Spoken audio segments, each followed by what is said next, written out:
好，喺呢一度咧，其實我好想好嚴肅咁樣同大家講咧，我之前有一段時間我係爆過荷爾蒙瘡嘅，係呢一度咁樣爆。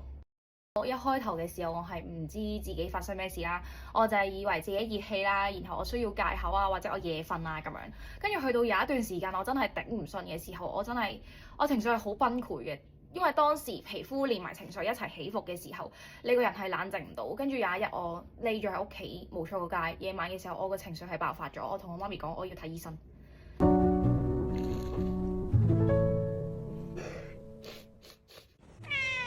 OK。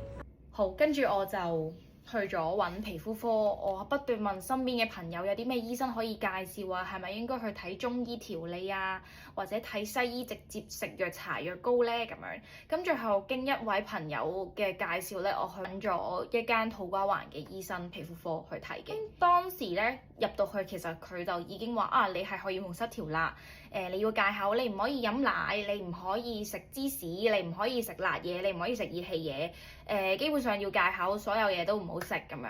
我嗰下係我最中意飲奶，我最中意食辣嘢，最中意食香口嘢嘅我係覺得 Oh my God，我嘅世界冇咗啦，我食嘢唯一嘅樂趣都冇埋啦咁樣。然後佢就開咗啲藥膏俾我啦，呢一啲咁樣嘅類固醇藥膏啦，啲抗生素嘅藥啦。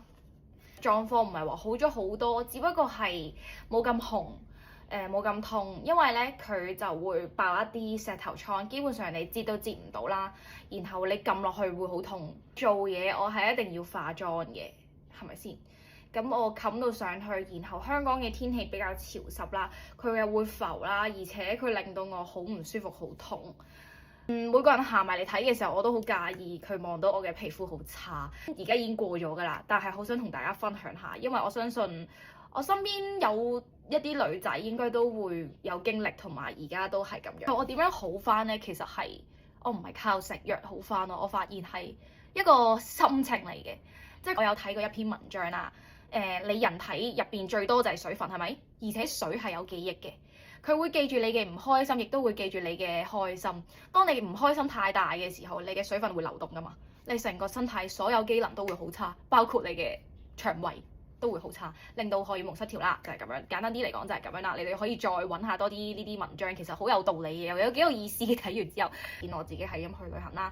咁當然去到異地嘅時候，嗰個狀況係會好咗嘅。但係當翻到嚟香港嘅時候呢，佢會再重新爆多次嘅，亦都係令到我再情緒低落咗嘅，但係而家已經好返啦。